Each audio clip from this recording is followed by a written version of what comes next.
Good morning students. इससे पहले के वीडियो में हमने दादी माँ पाठ के बारे में पढ़ा था। आज हम इसी पाठ का तीसरा और अंतिम भाग पढ़ेंगे। आइए देखें लेखक अपनी दादी माँ के बारे में और क्या क्या बातें हमें बताते हैं। मुझे भी पास ही एक चारपाई पर चादर उड़ाकर दादी माँ ने चुपके से सुला दिया था। बड़ी हंसी आ रही थी।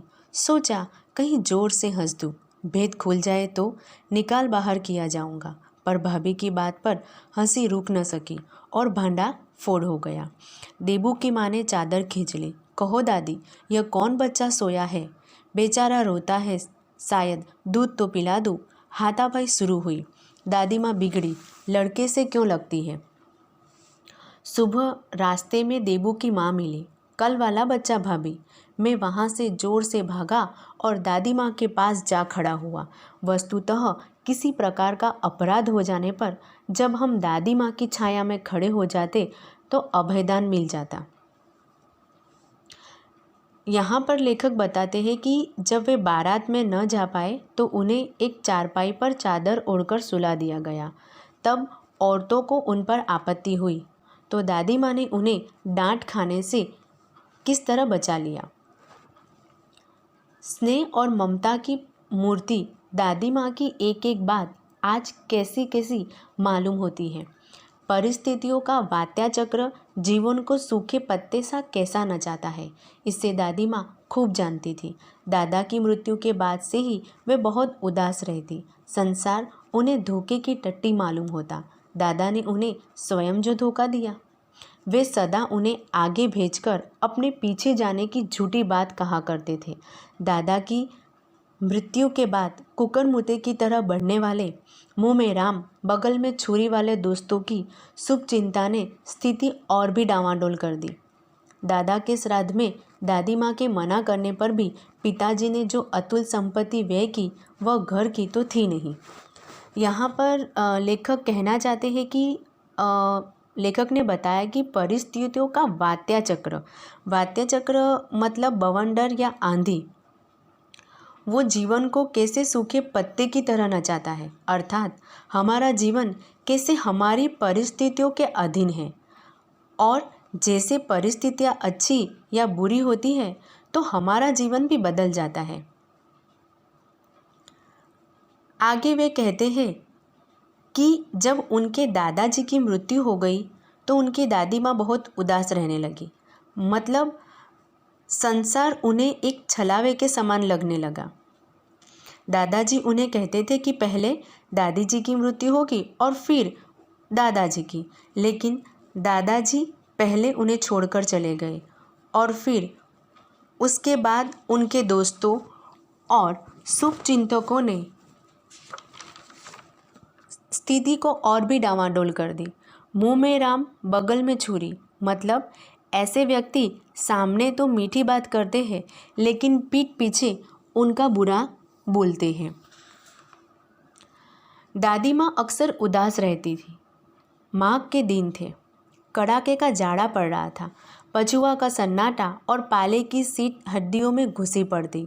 शाम को मैंने देखा दादी माँ गीली धोती पहने कोने वाले घर में एक संदूक पर दिया जलाए हाथ जोड़कर बैठी है। उनकी स्नेह कातर आंखों में मैंने आंसू कभी नहीं देखे थे। मैंने बहुत देर तक मन मारे उनके पास बैठा रहा। उन्होंने आंखें खोली।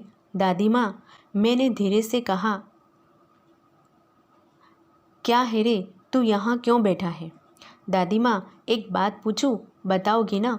मैंने उनकी स्नेहपूर्ण आंखों की ओर देखा। यहाँ पर लेखक कहते हैं कड़ाके का जाड़ा पड़ रहा था, मतलब कड़ाके की ठंड पड़ रही थी। तब लेखक ने देखा कि उनकी दादी माँ बहुत उदास थी और उनके आँखों में आंसू भरे हुए थे।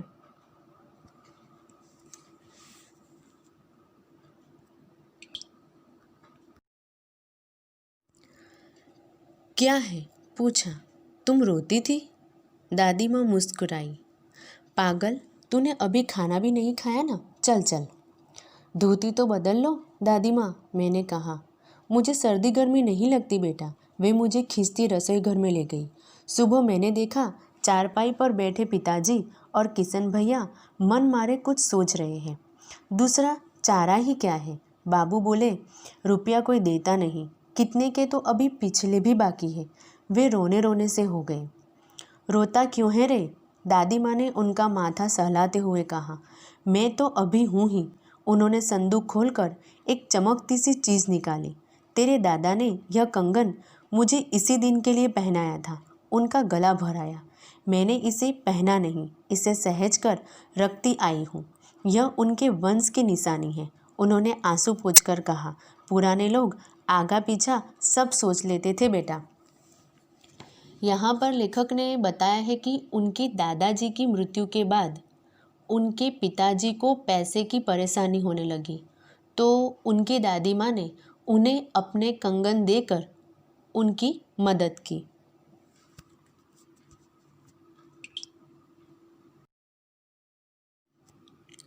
सचमुच मुझे दादी माँ साप भ्रष्ट देवी सी लगी।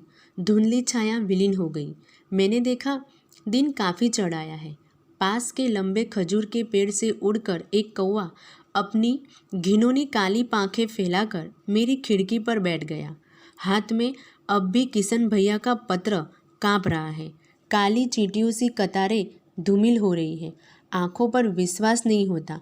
मन बार बार अपने से ही पूछ बैठता है, क्या सचमुच दादी माँ नहीं रही? यहाँ पर लेखक को दादी माँ की धुंधली छाया नजर आती है। वो धीरे धीरे विलीन हो गई। काफ़ी वक्त गुजर गया है। उनके हाथों में उनके भाई का पत्र है जिसमें दादी माँ की मृत्यु की खबर लिखी हुई है, और उन्हें विश्वास नहीं हो रहा था कि क्या सचमुच उनकी दादी माँ नहीं रही। आज हमने दादी माँ पाठ पढ़ा और इस पाठ में लेखक ने अपनी दादी माँ की बहुत सी बातें हमें बताई। कहीं ना कहीं इस पाठ को पढ़कर शायद हमें भी अपनी दादी माँ की बहुत सी बातें याद आ गई होगी।